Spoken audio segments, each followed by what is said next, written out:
On today's Moving the Chains, a high-profile hire at a high-profile program drill, Chris Stone taking over as the head man of the Daniel Lions. Yeah, man, jumping over from Oconee to Pickens County, a big-time move here. Great for his career, man. It was good to catch up with Coach Stone again. Man, we've been doing this so long, we've got repeat guests now, so it's always fun to see that. But really excited about Coach Stone. I really think the viewers are going to enjoy this one. No doubt, a great interview from him. I hope you guys enjoy it. Once again, Daniel Lions' new head coach, Chris Stone, here on Moving the Chains.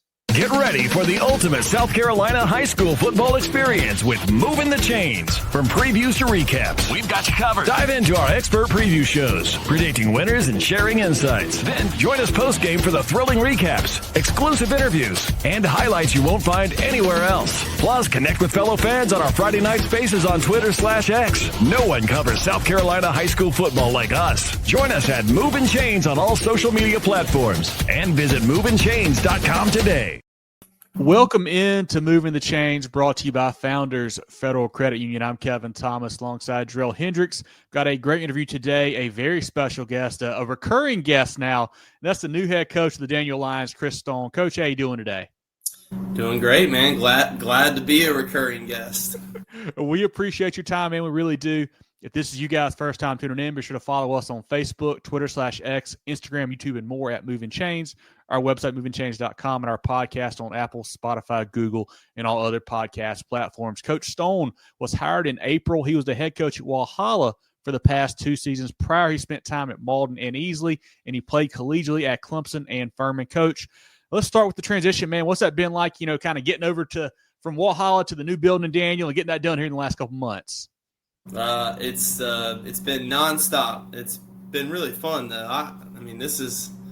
I finally figured out what I want to do when I grow up, and I have a blast doing it. But it has definitely been busy. I have kind of figured out a few things about how I like things to go in the last couple of years as a head coach, and just kind of I compare it to like how your desk is set up in an office job. You need to know where everything is, and you get comfortable with knowing what to do. And coming into a new spot, now I'm trying to organize my desk, and I had about just a few weeks to kind of figure that out. So it was a quick turnaround.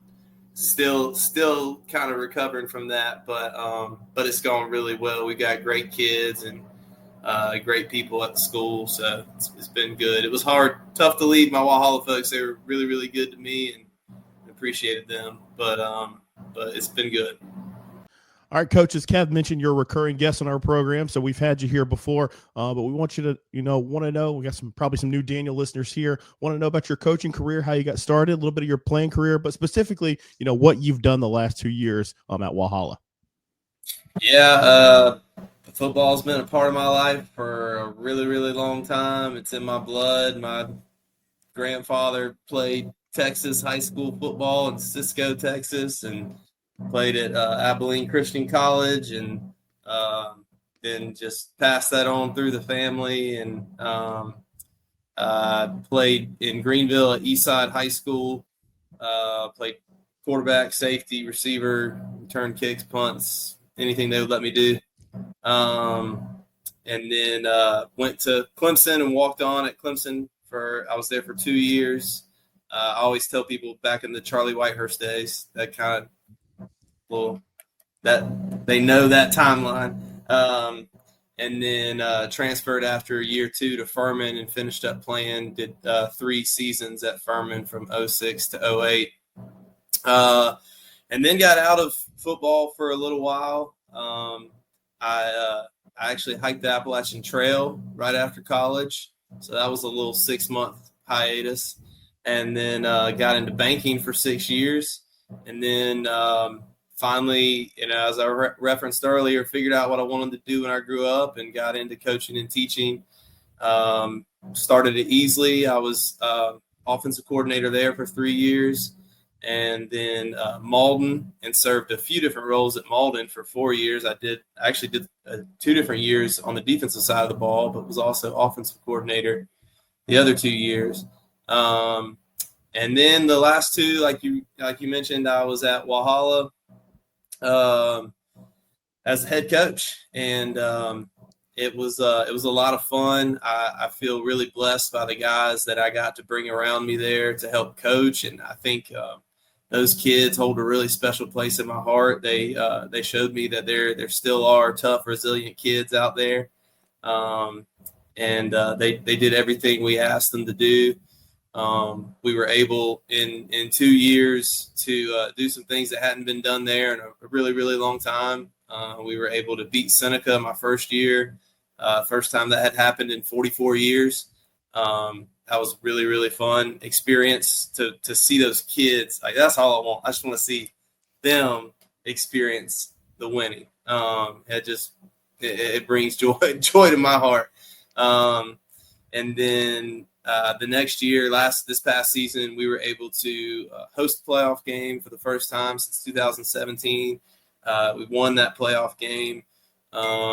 First playoff win since 1995 for Walhalla. So, I think we did some other really cool things. We were able to raise a bunch of money and repurpose our multi-purpose room into a wellness center, and kind of revamp the way we did weightlifting and thought about nutrition and things like that at Walhalla. And they're still, able to benefit from that. And I think that'll be good for them for years to come. Got the community involved in some really cool stuff, and just, I don't know. It was a fun 2 years at Walhalla. They supported me really, really well. But this was an opportunity, just in a lot of different ways for my family. I live 5 minutes from here. I was commuting to Walhalla. My wife works in Greenville.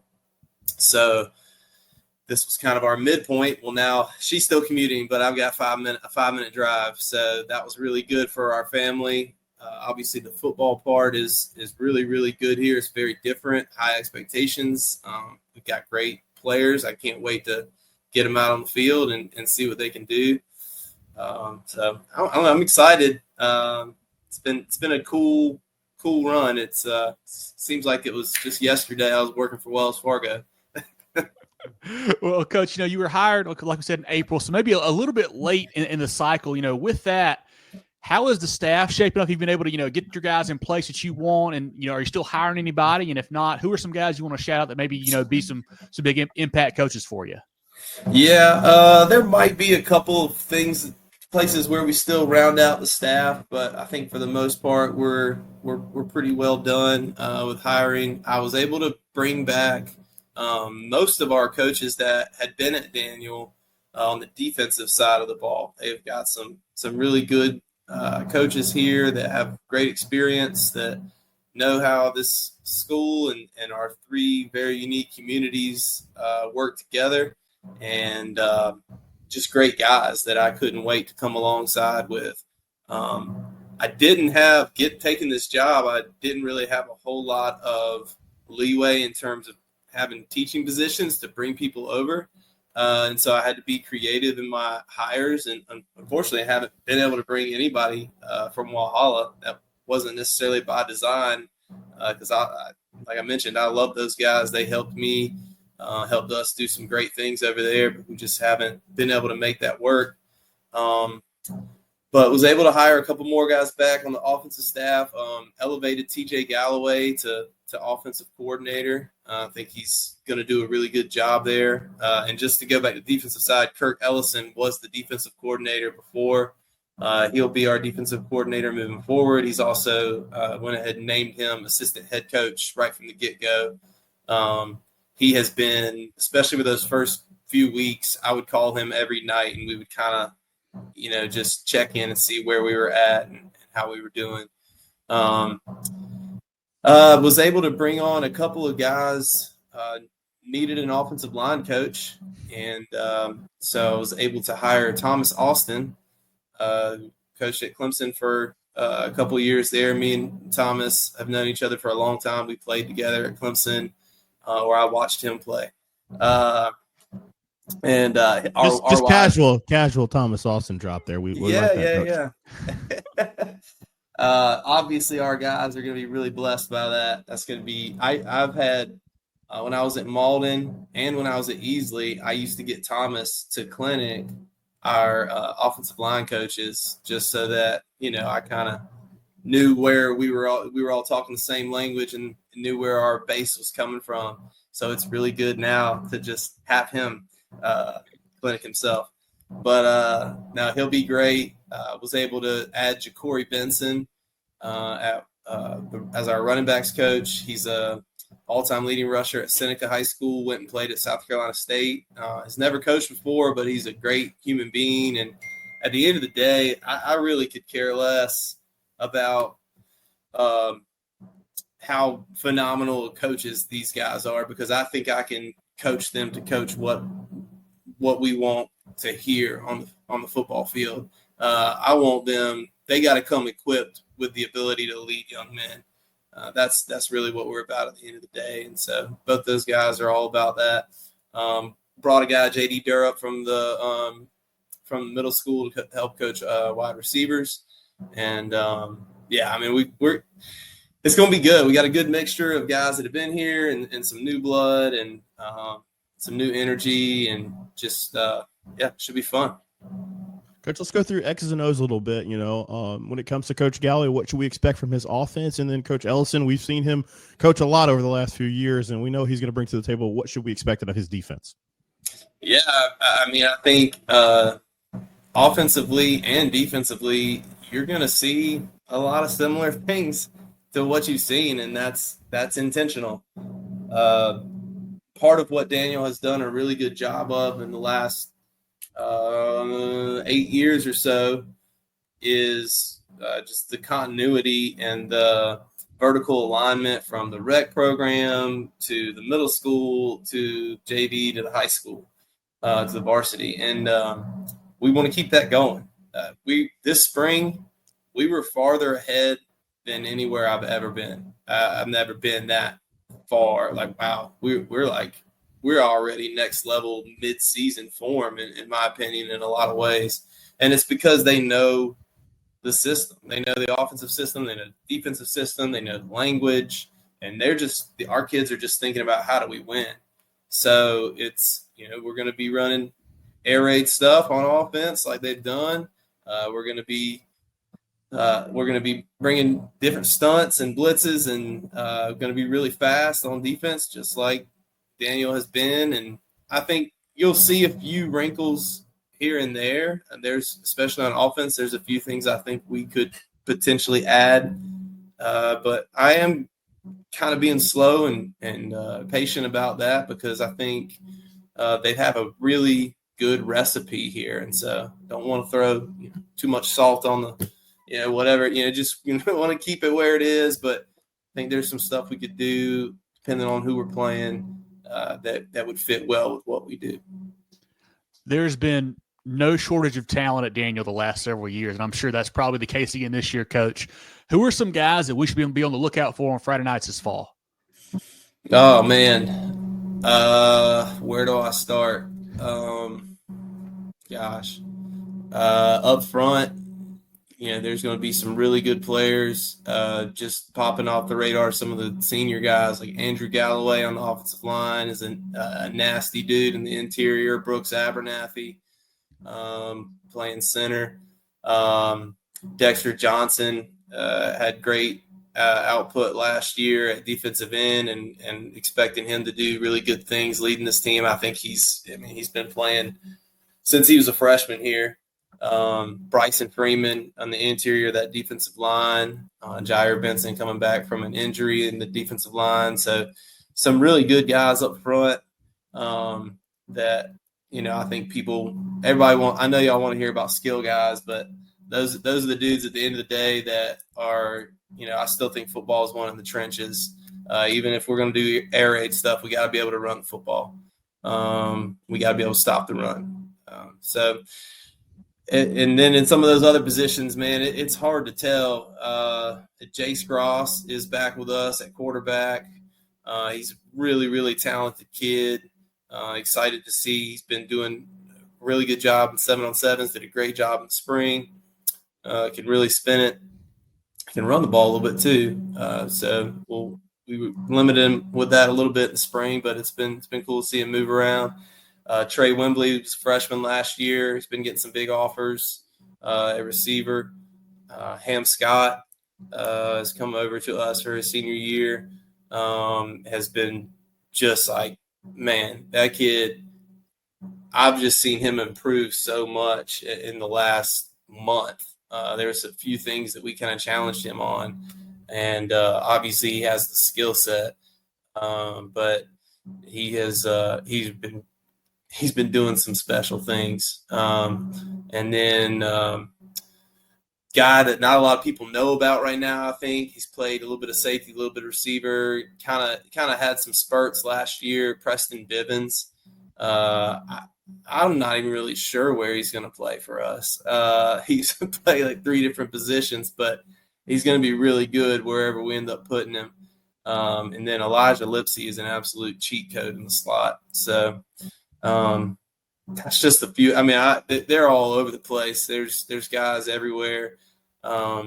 Defense, Cade Spencer's coming back at linebacker. You got Chris Chancellor or PJ. I guess I'm not. Not the elder chancellor. Of course, the elder chancellor is also going to be our secondary coach still, like he was. I tried to get him to come to Walhalla with me, and he already had some things working at Daniel a couple of years ago.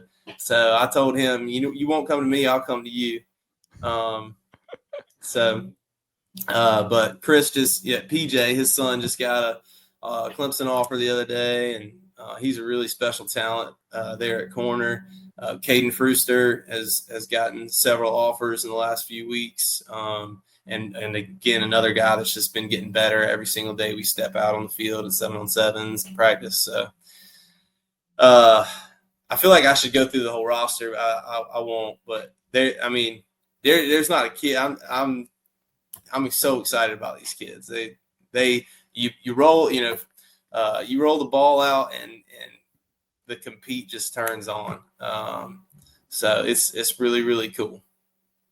Love to hear that, Coach, and thank you for going through all those players. Man, that's something that we love to do, and you see Kevin taking notes, so that always helps us out as well. But Coach, you mentioned your team in the spring was very far along and more advanced than what you've ever seen and been a part of. With that being said, still it was an acclimation period for you. Kevin mentioned you were hired late in the cycle. What were you able to learn about your team, during that spring, evaluation practice period? I learned their names. It's a good start. That's a good start. Yeah. That really frustrated me because I am so relationally driven. That's why I'm here. The day that I feel myself not, the relationship piece isn't clicking, or I'm not driven by that, or I feel called to do something different. It is not about being a guru or winning the most state championships as a head coach or any like that's just those are cool byproducts. Don't get me wrong. I love to win. I want to teach our kids how to win. I believe winning is important in life. But it's the relationships for me at the end of the day. And I hope that they, start to feel that. And I think they are.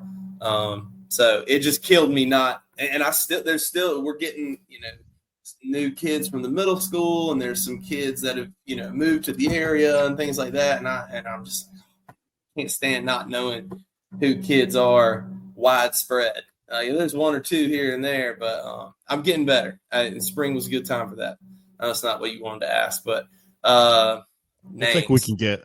Yeah, man. No, but I think just familiarizing myself with the process of how they've done things. And I've been trying to be really, really slow and patient with, I don't want to come in and totally tear this thing apart and say, this is how we're going to do it. But just getting acclimated to how we call things on offense and defense and what things have worked in the past. And then maybe also just, I think more in the behind the scenes stuff, how we run practice, how we interact with the community and how we interact with parents. I think those are kind of some of the biggest ways where I realized right from the get-go that not that anything was ever wrong, but just I'm very different. I think I'm different than a lot of head football coaches. And so I realized pretty quickly there was going to be some things that like we were going to do a little different. And, some of the coaches like, hey, well, we've always done it this way. And I'm like, I understand that, but this is how we're going to do it moving forward. And I, like I said, I think on the football side of things, there's been less of that. It's more in the operational, just kind of processes that I've probably made more changes than anything. And it's just, I got to do it the way that, I know how to do it. And I have to lead these guys at the end of the day. And so, I'm going to do that the best way I know how. That's a great point, Coach. This is a program that's had a ton of success lately. It's not a rebuild by any means. A lot of times we interview these new coaches and they're kind of going into a place that needs some hope and needs some help, but that's not really the case at Daniel. I guess how different has this process been for you? When you were taking over at Walhalla 2 years ago, a program that needed some help instead of now taking over at Daniel, where you guys are state title contenders every year, and then how have you kind of walked the fine line, like you mentioned, of not trying to change too much, but still kind of putting your stamp on the program? Listening a lot, like just listening first. That's been my biggest thing, is just listen. Being curious, well, this is how we always did that. Okay. So why did we do it that way? Well, it's just somebody started doing it one day, like, oh, okay. So there's not like a purpose. It's just kind of like we created a habit, or we created something where we're, superstitious. But no, you're right. Like all the, obviously, the coaches, I don't even feel like I am worthy of talking about some of the coaches that have been here. Coach Brewster's done more here than most coaches. He's awesome. He's done some great things and established a great culture. Coach Rob before him, Coach Sitterly before him, Coach Singleton before him. And there's not much. It's not much more than that. In the last 60 years, that's it. And so there's been some really great head coaches here. So, anyways, getting back, I just have tried to listen and try to figure out, why do we do it? Oh, that makes sense. I really like that. The way we do summers here is a little bit different than anywhere else that I've done them. And when I first heard how they did it, I was like, oh man, I don't know about that. I haven't done it that way, but I started listening to kind of how we group them, how we move them through, how our process works. And I was like, that's really good. And our kids like it and they're used to it. And I could get on board with that. That doesn't, that doesn't compromise what I do as a leader. Let's do it that way. So there's been some things where I can just listen and go, yeah, let's keep doing it like that. And then other things where I listen and go, well, you know what? I think we could do this a little different. So just listen. Coach, it's been really fun the last 2 years, going back a little bit to your time at Walhalla. Watching you build that program and rally that community, that was the fun part. You invited us out for midnight practice and you had fan fest and things like that. But this Daniel community, it just does not lack for support. You mentioned the linear advantages between the Clemson Central Rec and obviously the ties to university. How is that? How have you been able to jump in with the community and how have they embraced you so far as your short tenure there as a head coach? Yeah, they've been great so far. We're still figuring that out. The part of the reason why Daniel's had so much success is because of those communities. You got Central, you got Clemson, you got 6 Mile. They're very different communities. They're very diverse, but they do a really good job of coming together by the time we get to the high school, and then coming together in the communities to make sure that we're successful and that they support us. I think we could tap into that more. And so I'm working on that. It's going to be slow, but I don't think I can do anything really, really special without them. We all have to do it together. We had last year at Walhalla, we had Decade Klubnik camp, so we brought that over to Daniel this year. It's just another opportunity to get people's eyes on Daniel High School and see what we can do. I don't really do a lot with that, but I'm there, just hanging out. We just had our youth camp this past Friday, and got kids out from both recreation departments. That's not something new. They've done that in the past. We're going to do some more events, and we're doing some different fundraising things to try and involve the community. But yeah, you're right. I mean, it's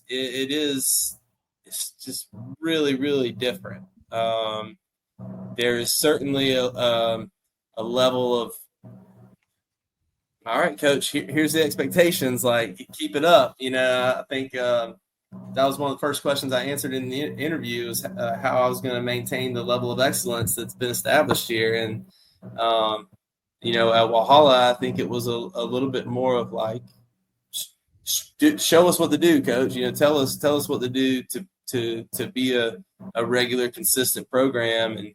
And we figured it out together. And so here, I still think there's a lot to be figured out. And the moment we think we've got it figured out, we're in trouble. So we'll just keep working. Founders Federal Credit Union means banking made for you. The on the go, the pick up and go, and the I want to go. Because at Founders, we give you the financial tools that make every dollar work for you. For the little things to the big things. For your future and your peace of mind. We'll always stay grounded in our roots, but reaching beyond what you'd expect is where we'll always go. Find out what our members already know and enjoy a new way to bank. Relax, you're with Founders. Couple easier ones here for you, Coach, before you go today. Maybe it's at your home office on a Friday night on a home game, or on the bus to an away game. But what's on your pregame playlist as you get ready to take the field? My pregame playlist? Oh, yeah. Oh, I don't know. Anything. So you're not a superstitious guy, you're telling us? No, I'm just a little stitious. Just get office quote for you. I don't have anything that I have to listen to all the time. On the way to the bus, I've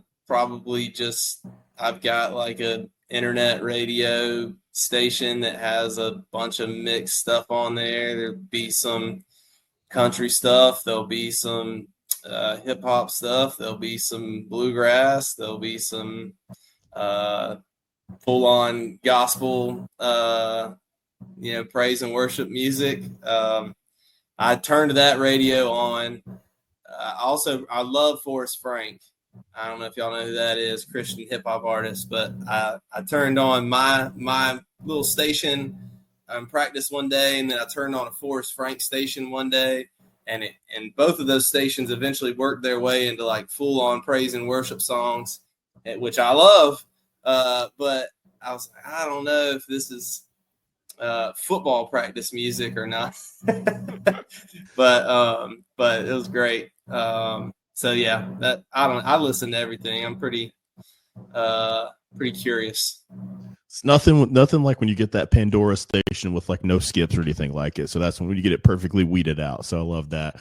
Coach, the food question's coming at you. You've been on here before. So this is going to be tougher. I spent, at least 10 years of my life living in that area. So you're going to have to come with it. So give me a restaurant, 6 Mile, Central, Clemson, go-to spot that you picked out so far. Yeah, I knew you were going to ask me that, and I'm like, I can't tell you anything that you wouldn't know. This is for the listeners. I'm just going to vet it. I'm going to stamp it or not. So I'm thinking about like local places like Potbelly Deli. I ate Potbelly. I was there a month ago with the Potbelly, so you're good. Yeah, it's really good. I miss Paws. Yep. R.I.P. Yeah, man. We used to go there after practice a lot. I love Groucho's. Yeah. You can't get Groucho's in a lot of places. And my girls never want to eat it, so they're at my father-in-law's house this week, so I'll probably eat Groucho's every night. It's a big sandwich guy, is what you're telling us. Sandwich. I guess. Yeah. I mean, because any of the sub spots. If I'm taking my wife out, we're gonna go to Rick Irwin's or Calvin Corner or Pixie and Bill's. I mean, we kind of rotate through there. Try to get her a nice date night every now and then. But yeah, man, we like going to Joe's Pizza. Oh, gotta love Joe's New York. It's always solid. So yeah, you're off the hot seat. You're good. Right. You're good, Coach. Well, last one for you, Coach. And I mean, obviously you mentioned earlier the standard at Daniel is pretty high. So what do you guys have set for goals for 2025 as you roll into the season? Yeah. So I think the biggest thing that we talked about, and there's so many little things, little goals that we want to hit for ourselves before we ever get to this goal, but probably the biggest thing that we talked about, because my favorite thing, and this was really hard to leave Walhalla because there was so much left undone, I felt like. And I know Coach Dyer is going to do a great job over there. But I love showing kids that they can do something that they never thought they could do, and showing other people that these kids could do something that they never thought they could do. Well, there's not a whole lot of things at Daniel that they hadn't done around here. So I did my research when I got the job, was interviewing for the job, and I looked at it, and Daniel has been playing football for about 70 years. I said 72. I got questioned on that. It's somewhere between 70 and 72. They have been 4A 11 different times in the last 70 years and have never won a 4A state championship. So we are 4A right now. I don't know where we'll be moving forward, but they've got a great opportunity to do something that people at Daniel, nobody at Daniel has ever done. And it was hard to find that, but that's, I mean, at the end of the day, to get to that point, like, we got to win the first one. I got to go against one of my best coaching friends in the first game of the year and go up against Chapman, travel over there to Inman, against Coach Cab and those guys. So we want to win the first one. We want to win the county. We want to win the region. And that's going to take, there's a lot of little small things in between, but that's our one thing that I'm like, man, we can do something that's never been done around here. Well, this has been great. I want everyone to go follow Coach Stone of the Lions program on Twitter and social media. They do a great job posting updates on their kids and their program. Certainly check them out on there. Like I mentioned, follow us on all social media. MovingChange.com is our website, and our podcast on Apple, Spotify, Google, and all other podcast platforms. Moving the Change is brought to you by Founders Federal Credit Union. Jarrell, anything else for Coach Let him go today? Well, Coach Stone, just want to say, congratulations on this tremendous opportunity. It's been so much fun getting to know you and watch your career progress over the last 2 years. Just so excited for what you're going to be able to accomplish there at Daniel. Like you mentioned, there's a lot of expectations there, and we know you're going to be more than capable of meeting those. And I want to give a shout out to Coach Ellison, too. I took one of his coaching football classes at Clemson a few years ago, and I want to give him a shout out. So glad to see him still on the staff, but excited to see what Daniel's going to do this year. That's awesome, guys. I appreciate it. Appreciate you, Coach. Look forward to stopping by, practice our game, get to see you again soon, and best of luck, all right? Come on out. Thanks. Get ready for the ultimate South Carolina high school football experience with Moving the Chains. From previews to recaps, we've got you covered. Dive into our expert preview shows, predicting winners and sharing insights. Then join us post-game for the thrilling recaps, exclusive interviews, and highlights you won't find anywhere else. Plus, connect with fellow fans on our Friday night spaces on Twitter/X. No one covers South Carolina high school football like us. Join us at Moving Chains on all social media platforms and visit movingchains.com today.